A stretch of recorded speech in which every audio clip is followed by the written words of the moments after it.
اب قلعے میں کوئی نہیں تھا۔ راجکماری شیلا کی جلوہ کارگاہ عشق رات کو سجتی تھی اور رات ابھی دور تھی۔ تھوڑی دیر پہلے اس قلعے میں کتنی چہل پہل تھی، مگر اب وہ محض ویرانیوں کا مسکن تھا اور صدیوں پہلے کا کوئی قبرستان معلوم ہوتا تھا، اور میں شکستہ قبروں کا محافظ، ایک آزردہ خاطر شخص۔ یہ تنہائی میں نے خود اختیار کی تھی، اس لیے کوئی خاص پریشانی محسوس نہیں کر رہا تھا۔ البتہ مجھے اس طرح کچھ سوچنے کا موقع مل گیا تھا۔ راجکماری شیلا سے کیے ہوئے وعدے کے مطابق مجھے رات کو وہاں جانا تھا۔ اب مجھے دن اچھا نہیں لگتا تھا۔ میرا دل چاہتا تھا کہ سورج کبھی طلوع نہ ہو، صرف رات رہے، اور میں اس شاہی ترب گاہ میں راجکماری کے ساتھ اپنی زندگی کی مسرت انگیز ساعتیں گزارتا رہوں۔ در شہوار کے جانے کے بعد مجھے اس کا خیال آیا۔ وہ بھی مجھ سے انتہائی اور آخری جذبوں کے ساتھ وابستگی کا اظہار کرتی تھی، لیکن اس کے ضمن میں میرے لیے ہمیشہ ایک رکاوٹ اور ایک جھجک رہی۔ اس نے میرے اچھے دن، میرے علم و فضل کے دن دیکھے تھے۔ اس نے ضبط نفس اور پاکیزگی نفس کے موضوع پر میرے طویل بیانات سنے تھے۔ اس نے میرا وہ رنگ دیکھا تھا جس میں اس قسم کے جذبوں کی کوئی اہمیت نہیں ہوتی۔ اس کے لیے کئی بار میرے دل میں طوفان اٹھا تھا، لیکن ہر بار کوئی نہ کوئی جھجک محسوس ہوتی تھی، کوئی نہ کوئی امتناع مجھ پر غالب آ جاتا تھا، کوئی نہ کوئی روک میرا دامن کھینچ لیتی تھی۔ میں اس کا سبب جانتا تھا، اور وہ یہ کہ میں نے اس سے ہمیشہ فضیلت و بزرگی ہی کی باتیں کی تھیں۔ اس نے میرے علم و فضل اور بزرگی کا ارتقاء اپنی آنکھوں سے دیکھا تھا۔ راجکماری ملی تو اس نے مجھے ایک نئی زندگی سے روشناس کرایا۔ اس نے اپنے عشق کا عملی مظاہرہ کیا، وہ مظاہرہ جس سے میں اب تک محروم رہا تھا۔ در شہوار کے جانے کے بعد میں راجکماری سے خاص ربط کا جواز ڈھونڈتا رہا تھا۔ ایک حسین روح مجھ پر غالب آ گئی تھی، مجھ پر، جی ہاں، ایک ایسے شخص پر جو کہ ایک لمبی مدت سے لوگوں کو ضبط نفس کی تلقین اور نفسانی خواہشوں سے بچنے کی ہدایت کر رہا تھا۔ اچھا ہوا یہ لوگ چلے گئے، لیکن اب مجھے کیا کرنا چاہیے؟ کیا واقعی میں اپنے مسلک سے منحرف ہو جاؤں؟ کیا مجھے راجکماری شیلا کی آتما کی ہدایت کے مطابق اروپ دیوتا کے استھان پر جانا چاہیے جو ہمالیہ کے دامن میں واقع ہے؟ مجھ پر اس خیال ہی سے لرزہ طاری ہو گیا۔ میں نے خود پر لاحول پڑھی۔ میں بتوں کے آگے جھکنے اور ان سے کوئی درخواست کرنے کا خیال ہی دل میں نہیں لا سکتا تھا۔ مانا کہ میری عبادت اور ریاضت چھوٹ چکی تھی، لیکن اس کا یہ مطلب نہیں تھا کہ میں پتھر کی بے جان مجسمے پوجنے لگوں اور ان سے لطف و کرم کی بھیک مانگوں۔ اگرچہ میرا خدا مجھ سے روٹھ گیا تھا، لیکن یہ کیسے ممکن تھا کہ میں اس رحیم و کریم کے رحم و کرم سے ہمیشہ کے لیے مایوس ہو جاتا اور انسانی ہاتھوں کے بنائے ہوئے مجسموں کی پوجا شروع کر دیتا؟ میرا ذہن ایسے خلفشار سے دوچار تھا کہ اس کی کیفیت بیان کرنی مشکل ہے۔ پھر میں نے سوچا کہ میں راجکماری سے کہوں گا کہ وہ خود اروپ دیوتا کے پاس جائے اور اپنے طور پر اس سے میرے لیے رحم کی طالب ہو۔ پھر مجھے خیال آیا کہ اگر میں نے راجکماری سے یہ کہہ دیا تو اس کا مطلب یہ ہوگا کہ میں نے بتوں پر اپنے یقین کا اظہار کر دیا ہے۔ نہیں، یہ کبھی نہیں ہو سکتا۔ اور پھر کیا یہ ضروری ہے کہ اروپ دیوتا راجکماری کی درخواست قبول کر ہی لے؟ اس طرح تو میں نادانستگی میں آہستہ آہستہ دیوتاؤں کے قادر ہونے کے فریب میں مبتلا ہو رہا ہوں۔ کیا دیوتا واقعی کوئی اہمیت رکھتے ہیں؟ اگر اہمیت نہ رکھتے تو آخر ان کائنات جیسے ذلیل لوگ کیسے وجود میں آتے؟ راجکماری اس عقیدت سے ان کا ذکر کیوں کرتی؟ دیوتا یقیناً بہت کچھ کر سکتے ہیں۔ میرا دماغ جلنے لگا۔ نہیں، یہ سب فرسودہ باتیں ہیں، ان میں کوئی سچائی نہیں ہے۔ میں ایک کامل مذہب کا پیرو ہوں، میری نظر میں یہ سب کفر کی باتیں ہیں۔ ان کائنات ایک جادوگر ہے، وہ بدروحوں کا عامل اور جادوئی عمل کا ماہر ہے۔ میں یہ کبھی برداشت نہیں کر سکتا کہ بتوں کے سامنے سر جھکاؤں۔ میں یقیناً اس فعل پر موت کو ترجیح دوں گا، مر جاؤں گا اور راجکماری شیلا کی آتما سے عالم ارواح میں ملوں گا۔ سوچتے سوچتے میں اپنے حواس کھو بیٹھا۔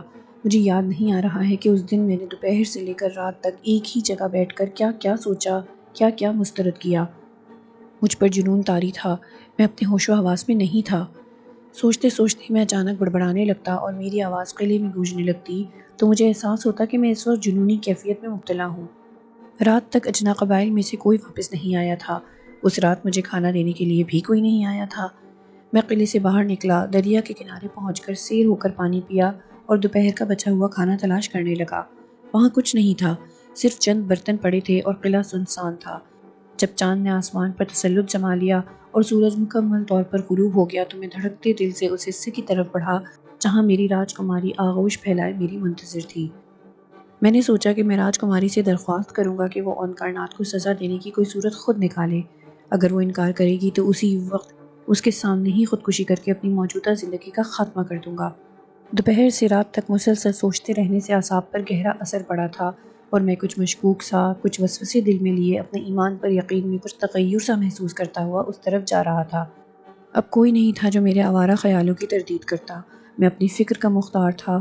میرے ذہن نے نفس کی خواہش کے مطابق فیصلے کیے تھے اور میں انہی فیصلوں کے نرغے میں راجکماری کے گوشہ عشق کی طرف بڑھنے لگا۔ آگے بڑھا تو راہداری سنسان تھی، وہاں کوئی نہیں تھا۔ ویرانی دیکھ کر میرا دل کھولنے لگا۔ آج یہ سارے لوگ کہاں گئے؟ نہ دربان، نہ باندیاں، نہ کنیزیں۔ یہ کیسی خاموشی ہے؟ یہ سب لوگ کہاں غائب ہو گئے؟ ایسا تو کبھی نہیں ہوا تھا۔ میں نے تیزی سے راہداری عبور کی اور بھاگتا ہوا راجکماری کے خاص کمرے کی طرف بڑھا۔ وہاں بھی مکمل خاموشی چھائی ہوئی تھی، ہر چیز شکستہ، ہر شے ویران تھی۔ یہ کیا ہو گیا؟ جب میں اپنا مضطرب دل سنبھالے ہوئے راجکماری کے کمرے میں داخل ہوا تو وہاں مجھے ٹوٹی پھوٹی اینٹوں کے سوا کچھ نظر نہ آیا۔ معلوم ہوتا تھا جیسے یہاں صدیوں سے کوئی رہتا ہی نہیں تھا۔ کل تک یہ کمرہ حجرہ عروسی کی طرح سجا ہوا تھا اور اب ایسی ویرانی کا منظر پیش کر رہا تھا جس کا تصور بھی نہیں کیا جا سکتا تھا۔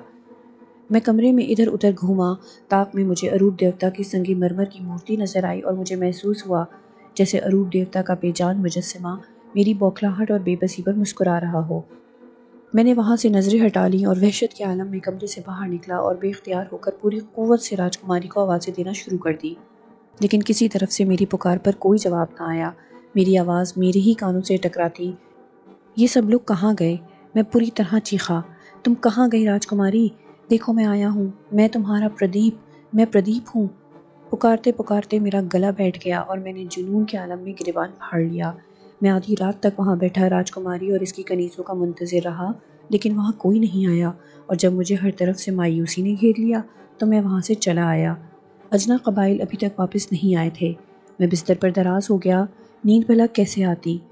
میں رات بھر کروٹیں بدلتا رہا اور میرا ذہن راجکماری کی اچانک گمشدگی کے بارے میں نہ جانے کیا کیا قیاس آرائیاں کرتا رہا۔ اسی کرب و اضطراب میں صبح ہو گئی اور میری زندگی کی سب سے مایوس صبح طلوع ہوئی۔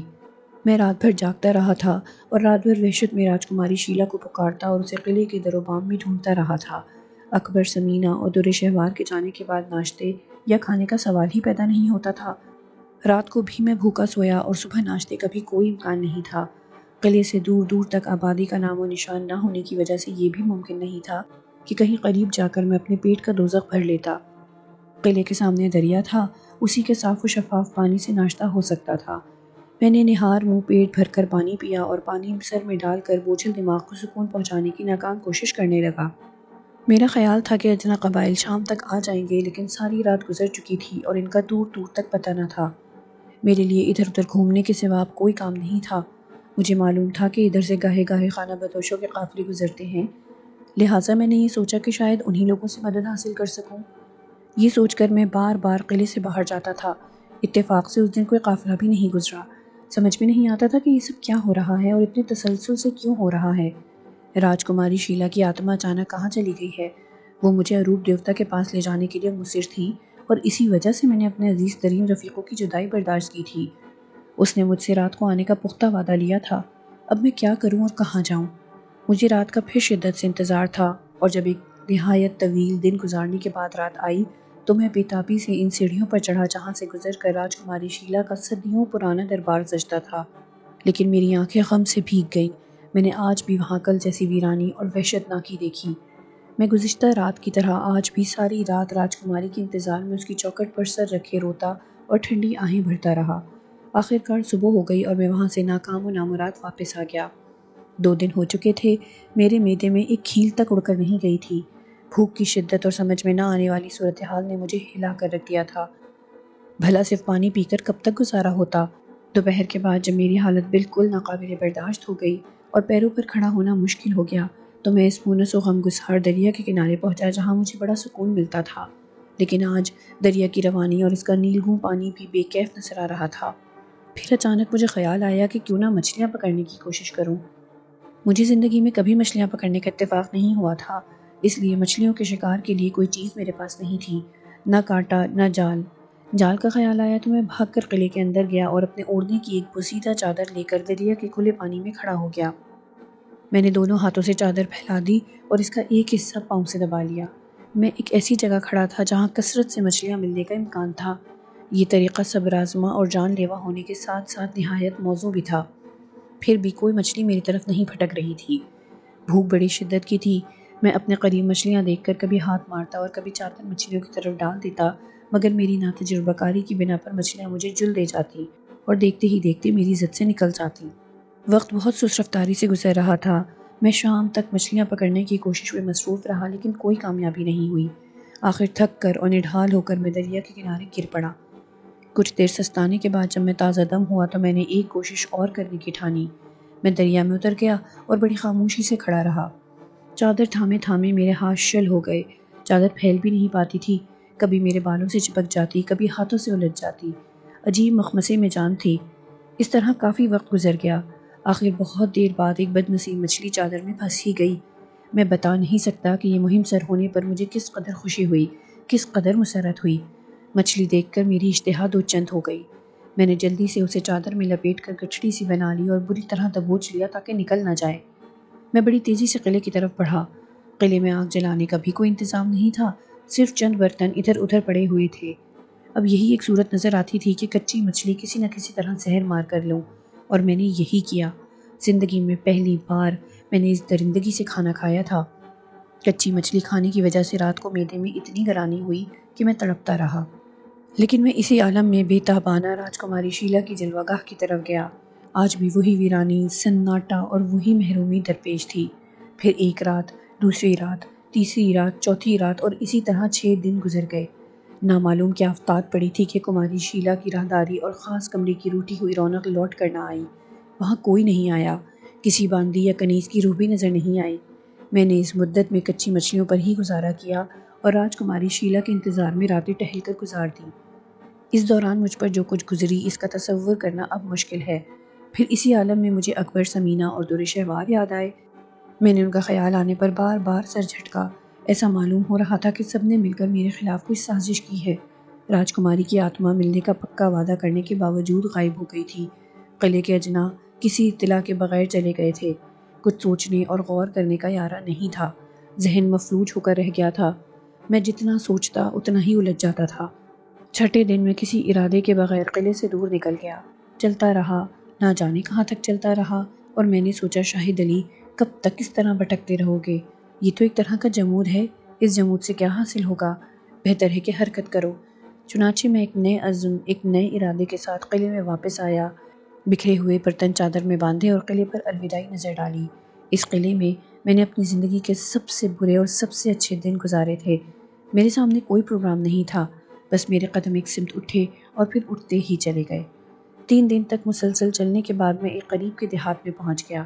سادہ لوح دیہاتیوں نے میری حالت زار دیکھ کر مجھے کھانا کھلایا، اور جب میرے اوزان کسی قدر بحال ہوئے تو میں نے ان سے یہ سوال کیا، میں کس جگہ ہوں اور یہاں سے ہمالیہ کتنی دور اور کس سمت ہے؟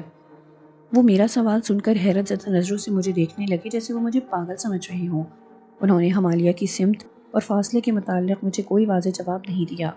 سمتوں اور فاصلوں کے متعلق ان کا علم بہت محدود تھا، لیکن ان کی باتوں سے مجھے یہ اندازہ ضرور ہو گیا کہ ہمالیہ یہاں سے خاصی دور ہے۔ ہمالیہ کی پہاڑیوں میں واقع اروپ دیوتا کے استھان ایک بار میں ضرور جانا چاہتا تھا۔ کیوں؟ اس کیوں کی میں کوئی تشریح نہیں کر سکتا۔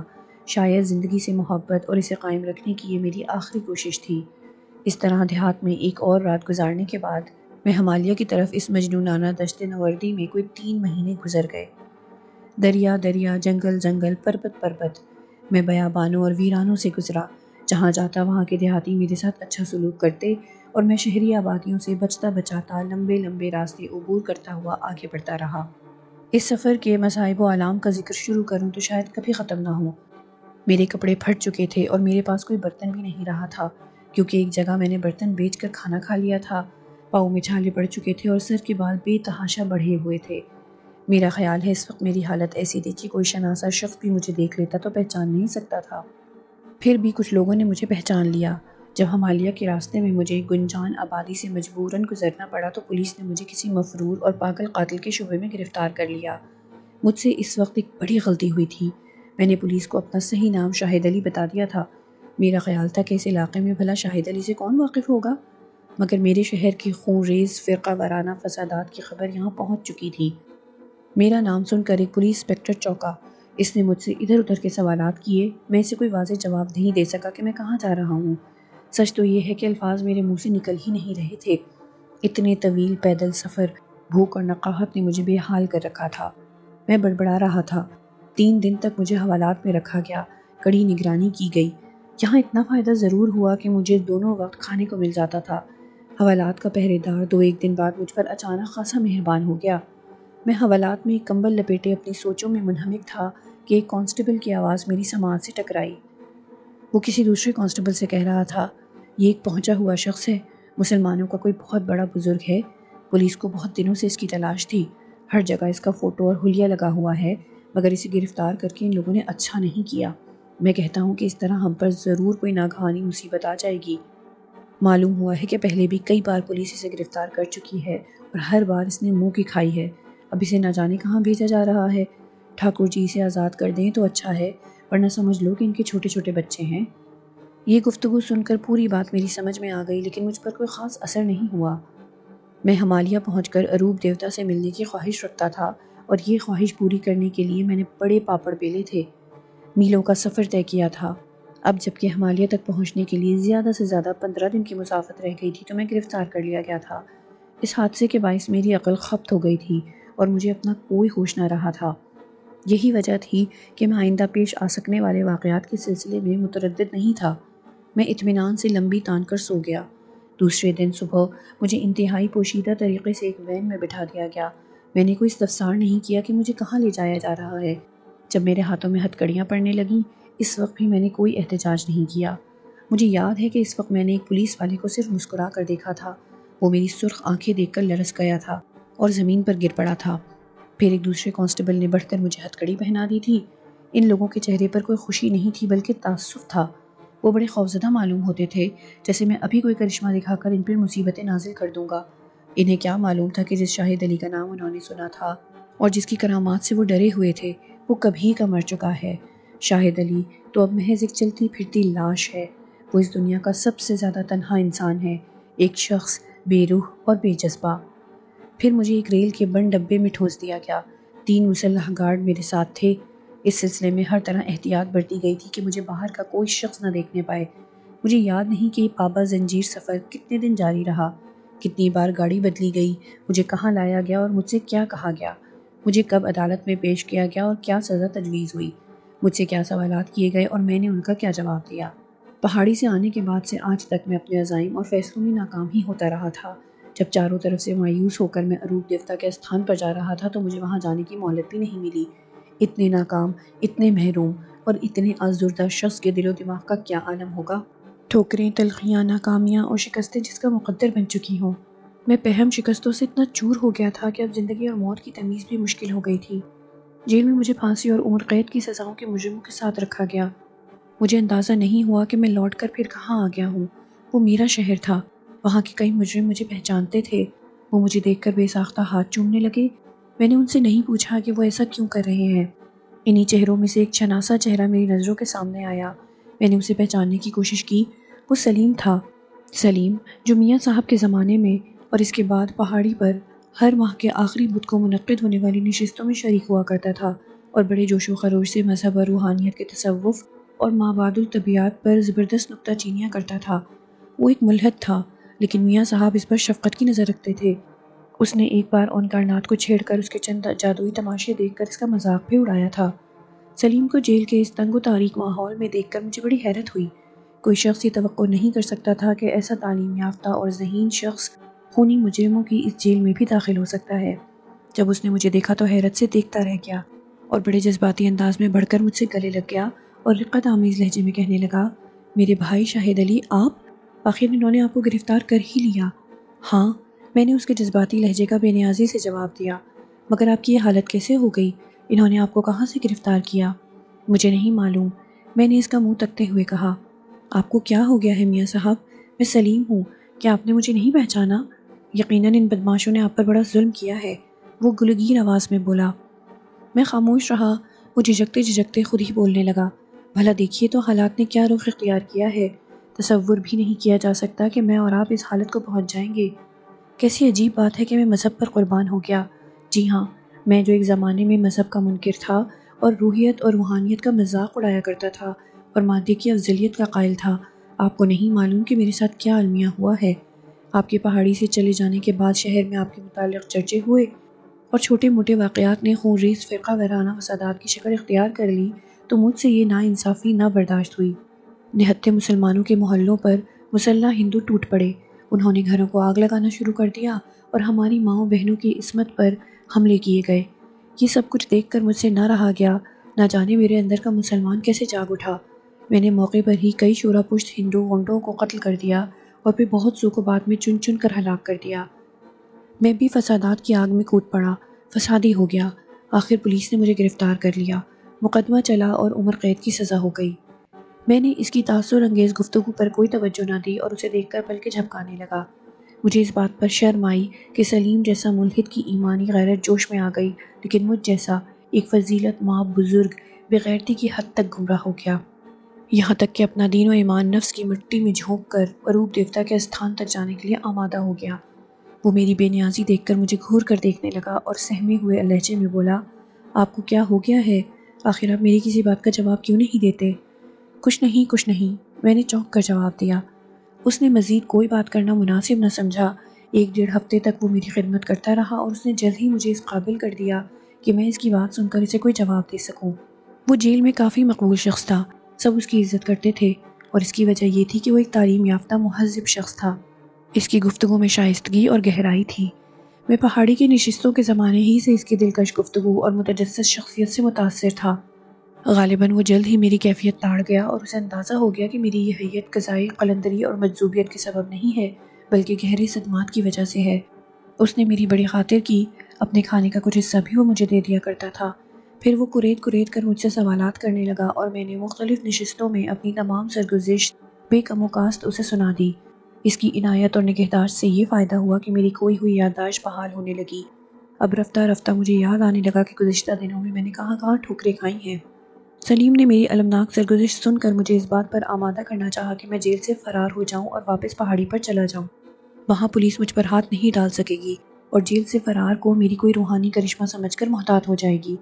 میں نے سختی سے فرار کی تجویز کو مسترد کر دیا اور بقیہ زندگی جیل میں ہی گزارنے کا ارادہ ظاہر کیا، لیکن وہ اپنی تجویز پر بضد رہا۔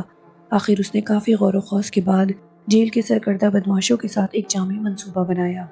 وہ سب میرے ایک اشارے پر جان دینے کو تیار تھے۔ جس رات مجھے جیل سے فرار ہونا تھا، اس رات قیدیوں نے مل کر جیل کے ایک حصے میں آگ لگا دی۔ آگ کے شعلے بھڑکے تو قید خانے کے محافظ اس طرف بھاگے۔ تھوڑی ہی دیر میں منصوبے کے عین مطابق ہاہاکار مچ گئی۔ سلیم نے سپاہیوں کی توجہ ہٹانے کے لیے جیل میں ایسی افراتفری پھیلائی اور اس قدر شور مچوایا کہ قیامت صغریٰ کا منظر سامنے آنے لگا۔ اسی لمحے کوٹھڑیوں کے دروازے ٹوٹ گئے اور قیدیوں نے شور مچانا شروع کر دیا۔ چند قیدیوں نے اس ہنگامے میں تالے توڑنے کا کام اپنے ذمے لے لیا تھا۔ ایک مکروہ چہرے کے مجرم بشیر احمد نے مجھے بڑی احتیاط سے اٹھا کر پھرتی سے اپنی کمر پر لاد لیا اور باہر کھلے میدان میں لا کر چھوڑ دیا۔ محافظوں کی بڑی تعداد آگ بجھانے کی ترکیبوں میں مصروف ادھر ادھر دوڑ رہی تھی۔ کچھ لوگ قیدیوں کا پیچھا کر رہے تھے اور کچھ لوگ آگ پر قابو پانے کی کوششوں میں مصروف تھے۔ اسی اثنا میں ایک کانسٹیبل نے مجھے چند دوسرے قیدیوں کو کوٹھڑی سے فرار ہوتے اور بھاگتے ہوئے دیکھ لیا۔ اس نے ہوائی فائر شروع کر دیے۔ بشیر احمد بھاگ کر اس پر چڑھ دوڑا اور اسے سنبھلنے کی مہلت ہی نہ دی۔ اس نے اس کی بندوق چھین کر اس کے سینے پر تان دی۔ پھر 3-4 مجرموں نے اسے پکڑ لیا اور بشیر احمد نے بندوق سنبھال کر دروازے کی طرف بھاگنا شروع کر دیا۔ میں نے بھی اس کی پیروی کی۔ دروازے کے سامنے سے 3 محافظ بندوقیں تانے بشیر احمد کی طرف لپکے، لیکن اس نے انہیں کسی کارروائی کا موقع نہیں دیا۔ اس نے کمال ہوشیاری سے 2 محافظوں کو وہیں ڈھیر کر دیا اور تیسرے کو زخمی کر دیا۔ وہ زخمی محافظ کی جیب سے چابی نکال کر بھاری بھرکم دروازہ کھولنے ہی والا تھا کہ پشت کی طرف سے ایک فائر ہوا اور بشیر احمد کراہ کر گر گیا۔ گرتے گرتے بھی اس نے مجھے اشارہ کیا کہ میں فوراً وہاں سے فرار ہو جاؤں۔ اس کی ٹانگ سے خون بری طرح بہنے لگا تھا۔ میں نے اس کی زخمی ٹانگ دیکھ کر بھاگنے میں تساہل کیا تو وہ مجھ پر بری طرح غرانے لگا۔ میں نے اس کی منشا کے مطابق اس کے ہاتھ سے بندوق اور چابیاں لے لیں۔ بڑی عجلت سے دروازہ کھولا اور اندھیرے میں جہاں منہ اٹھا بھاگتا ہی چلا گیا۔ پھر میں نے پیچھے مڑ کر نہیں دیکھا۔ گلیاں جانی پہچانی تھیں، یہ میرا شہر تھا۔ میں نے آگے پہنچ کر جیل کا لباس اتار دیا اور اسے ایک مکان کی چھت پر پھینک دیا۔ اب میرے جسم پر صرف ایک چادر رہ گئی تھی جو اس نے مجھے فراہم کی تھی۔ میں نے سارا جسم چادر میں چھپا لیا۔ پھر میرے قدم بڑی تیزی سے پہاڑی کی طرف اٹھنے لگے۔ تھوڑی دیر میں پہاڑی کے نزدیک پہنچ گیا اور اوپر چڑھنے کی تیاری کرنے لگا، لیکن ابھی میں بلندی پر نہیں چڑھا تھا کہ مجھے اون کرناٹ کا خیال آ گیا۔ بندوق میرے ہاتھ میں تھی اور میرے سر پر خون سوار تھا۔ میں پلٹ پڑا اور راستے میں پڑنے والے پہلے مندر میں بے جھجک داخل ہو گیا اور وہاں کے پجاری پر بندوق تان کر میں نے اون کائنات کا پتہ پوچھنا چاہا۔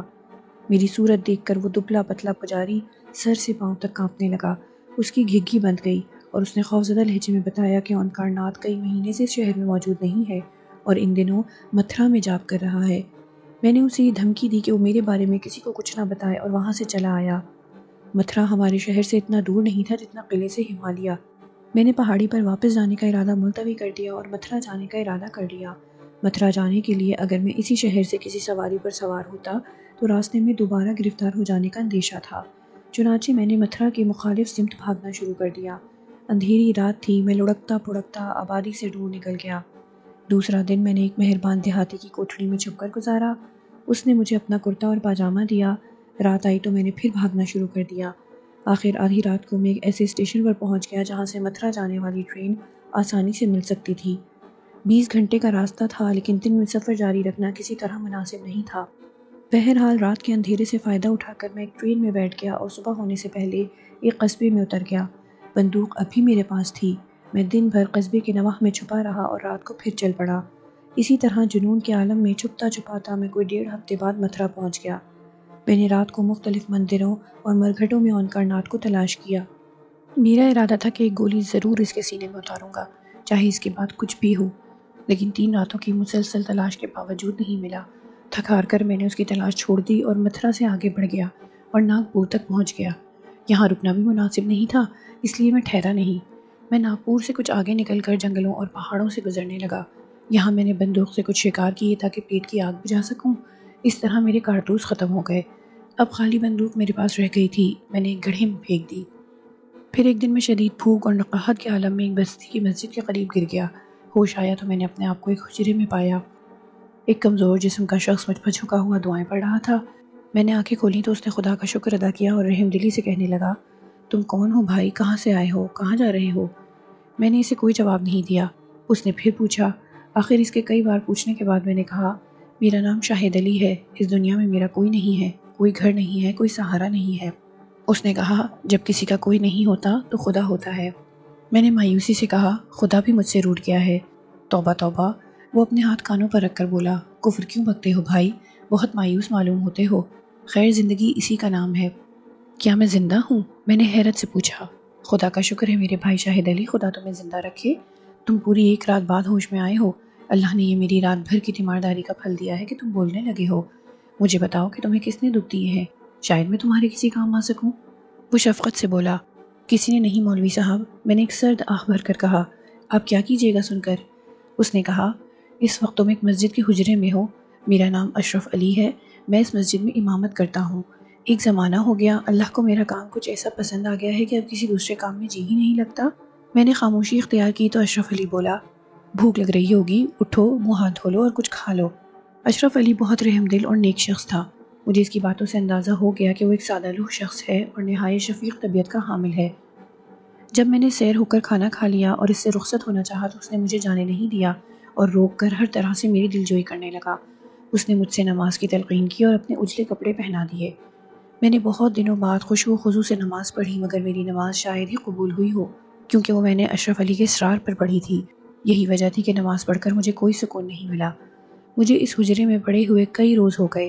محلے کے گھروں سے اشرف علی کے لیے دونوں وقت کھانا آتا تھا اور وہ مجھے اپنے ساتھ کھلاتا تھا۔ کھانا عموماً اتنا زیادہ آ جاتا تھا کہ 2 آدمیوں کے کھانے کے باوجود بچ رہتا تھا، جو اشرف علی کسی فقیر کو دے دیتا تھا۔ میں دن بھر حجرے میں پڑا رہتا اور رات کو اچانک بڑبڑانے لگتا تھا۔ میں بے خودی کے عالم میں شیلا شیلا پکارنے لگتا تھا۔ بوڑھا مولوی اشرف علی راتوں کو جاگ کر مجھ پر درود شریف پڑھ کر پھونکتا اور میرا ماضی جاننے کے لیے مجھ سے مختلف سوالات کرتا۔ اس عرصے میں میری حالت کچھ زیادہ نہیں سنبھلی۔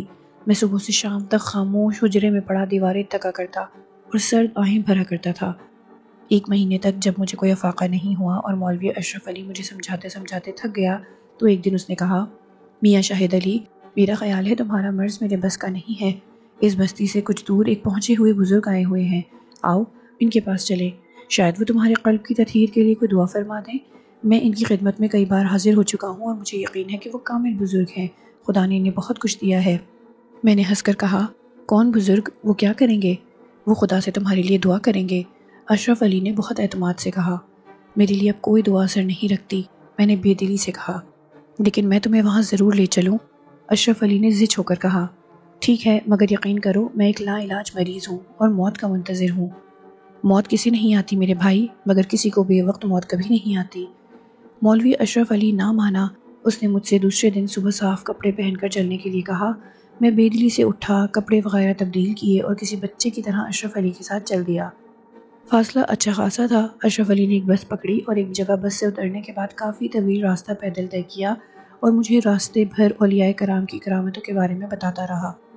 میں خاموشی سے اس کے پند و نصائح سنتا رہا۔ میرا ذہن خالی تھا اور اس وقت صرف مولوی اشرف علی کی دلجوئی کی خاطر اس کے ساتھ جا رہا تھا۔ جب ان بزرگ کی قیامگاہ قریب آئی تو مجھے اپنی پہاڑی یاد آ گئی۔ وہاں عقیدت مندوں کا ایک ہجوم تھا۔ ہجوم کا ہر شخص حاضری کے لیے اپنی باری کا انتظار کر رہا تھا۔ بزرگ کی قیامگاہ کوٹھڑی نما ایک مکان پر مشتمل تھی۔ اسے چاروں طرف سے سبزے اور اونچے اونچے درختوں نے گھیرے میں لے رکھا تھا۔ میں بھی اشرف علی کے ساتھ قطار میں بیٹھ گیا۔ اشرف علی مؤدب اور خاموش بیٹھا ہوا تھا، لیکن میں مرعوب نہیں تھا اور بے نیازی سے ادھر ادھر تک رہا تھا۔ وہ مجھے بار بار ٹوکتا اور احترام کا سبق دیتا رہا۔ آخر سپہر کو ایک شخص نے ہمیں اندر جانے کا اشارہ کیا۔ اشرف علی نے مجھ سے کہا، دیکھو ادب سے، کوئی گستاخی سرزد نہ ہو۔ کوٹھڑی میں داخل ہوتے ہی سلام کرنا اور قدموں میں گر جانا، خدا نے چاہا تو تمہارے دن پھر جائیں گے۔ میں بادل نخواستہ اٹھا۔ سامنے کوٹھڑی تھی اور اس کا دروازہ بند تھا۔ جیسے ہی اشرف نے آگے بڑھ کر دروازہ کھولا اور ہم نے اندر قدم رکھا تو میرے قدموں سے زمین نکل گئی، بلکہ زمین نے میرے قدم پکڑ لیے۔ میری آنکھیں پھٹی کی پھٹی رہ گئیں۔ وہاں بڑے میاں صاحب تمام تر جاہ و جلال کے ساتھ موجود تھے۔ میں نے یقین کرنے کے لیے ایک بار پھر ان کی طرف دیکھا۔ ان کی آنکھوں میں سرخی تھی اور وہ مجھے دروازے پر کھڑا دیکھ کر سر تا پاں کانپ رہے تھے۔ ان کے قریب ہی پنجرے میں بند مینا نے میری آمد پر پوری طرح پھڑپڑانا شروع کر دیا تھا اور بڑے صاف لفظوں میں کہہ رہی تھی، پردیپ، پردیپ، تم آ گئے پردیپ۔ راجکماری شیلا۔ میں نے اپنا دل پکڑ لیا۔ ساری بات واضح تھی۔ قلعے میں راجکماری کی آتما اور اس کے غلام اور باندیوں کی اچانک گمشدگی کی وجہ سامنے تھی۔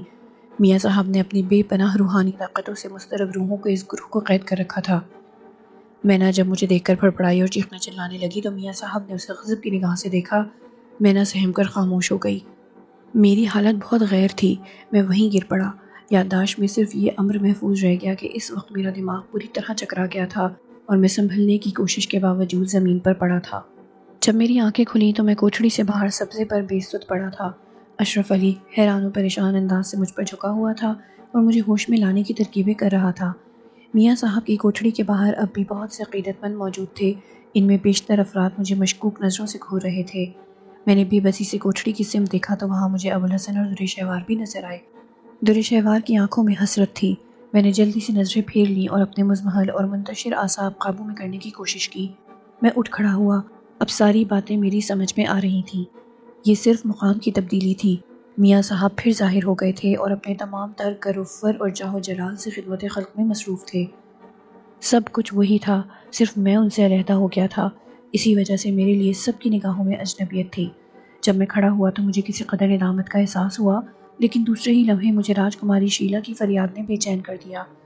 میں راجکماری کے بارے میں سوچ رہا تھا کہ اشرف علی نے میرے چہرے کے تاثرات سے اندازہ لگا کر پوچھا، شاہد علی، کیا تم میاں صاحب سے واقف ہو؟ یہ ایک طویل کہانی ہے اشرف علی، میں نے مختصراً جواب دیا۔ تم ٹھہرو، میں ذرا میاں صاحب سے مل کر آتا ہوں۔ رک جاؤ شاہد علی، اشرف علی نے میرے شانے کو پکڑ کر کہا۔ تمہیں نہیں معلوم کہ میاں صاحب نے ہی تمہیں بے ہوشی کی حالت میں اپنے حجرے سے باہر نکلوایا تھا۔ میرا خیال ہے اس وقت تمہارا ان کے روبرو جانا مناسب نہیں ہے، وہ تم سے سخت برہم نظر آتے ہیں۔ میں نے اشرف علی کی بات نظر انداز کر کے قدم بڑھائے۔ ہجوم کی نظریں میرے چہرے پر جمی ہوئی تھیں۔ میں تماشا بنا ہوا تھا۔ مجھے کوٹھڑی کی سمت جاتا دیکھ کر چند دراز ریش اشخاص غصے میں آگے بڑھے اور میرے راستے میں حائل ہو گئے۔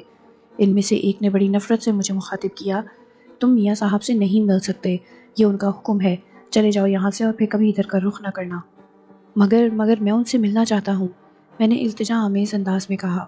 صاحبزادے، کسی اور در پر کوشش کرو، یہاں کے دروازے اپنے لیے بند سمجھو، ایک دوسرے شخص نے مداخلت کی۔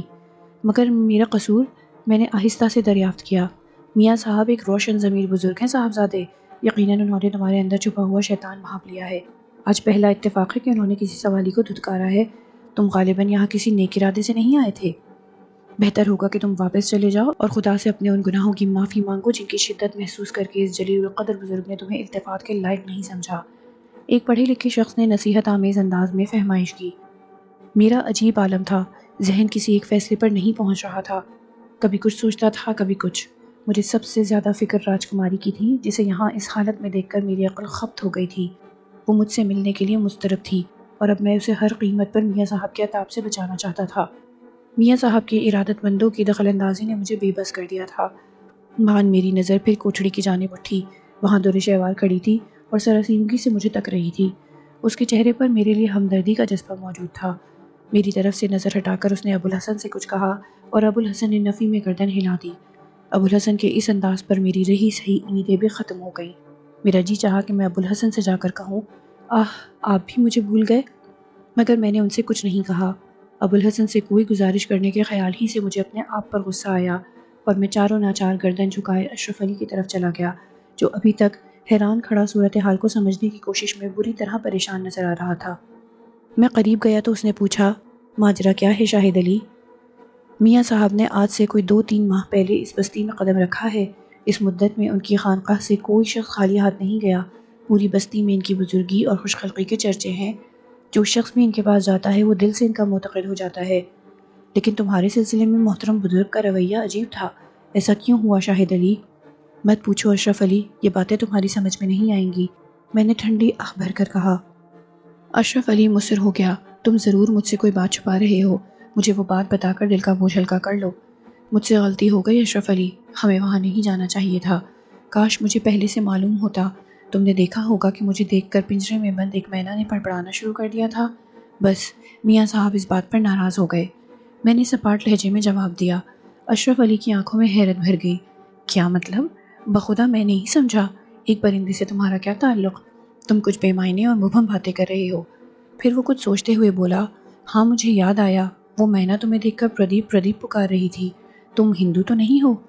خدا کے لیے اس وقت مجھے پریشان نہ کرو، خاموش ہو جاؤ، میں کچھ سوچنا چاہتا ہوں۔ میں نے اشرف علی کے سوالوں سے بچنے کے لیے کہا۔ یہ واقعات اتنی تیزی سے رونما ہوئے تھے کہ ان گنت وسوسوں اور اندیشوں نے مجھے گھیر لیا تھا۔ واپسی پر میں اپنا قد چھوٹا محسوس کر رہا تھا اور بیزاری سے مضحکہ خیز انداز میں سر اور ہاتھ ہلاتا جاتا تھا۔ اشرف علی میری وحشت دیکھ کر خوفزدہ سا تھا اور مجھ سے بار بار سوالات کر رہا تھا۔ میں بار بار اسے جھڑک دیتا تھا۔ راجکماری شیلا کی بے بسی کا احساس مجھے خون کے آنسو رلا رہا تھا۔ وہ شیلا جس سے میں نے سب سے زیادہ محبت کی تھی، اب اس کی روح ایک پرندے کے جسم میں قید تھی۔ میں اپنے خیالوں میں سرگرداں اشرف علی کے سوالات سے بچنے کے لیے اس سے کچھ آگے نکل گیا۔ میں نے اپنی رفتار تیز کر دی۔ اشرف علی میرے پیچھے پیچھے آ رہا تھا۔ مسجد پہنچ کر میں سیدھا حجرے میں گیا اور نڈھال ہو کر بستر پر گر پڑا۔ چند لمحوں بعد اشرف علی اندر داخل ہوا۔ اس کی سانس پھولی ہوئی تھی۔ وہ ہانپتا ہوا بولا، شاہد علی، آج تمہیں بتانا ہی ہوگا کہ تمہارا ماضی کیا تھا۔ میں نے اکثر بے خودی کے عالم میں تمہیں شیلا شیلا پکارتے سنا ہے، آج وہ مینا تمہیں پردیپ پردیپ کہہ کر پکار رہی تھی۔ مجھے سچ سچ بتاؤ، یہ سب کیا ہے؟ تم سے میاں صاحب جیسی نیک اور خدا ترس شخصیت نے بھی منہ پھیر لیا، آخر کیوں؟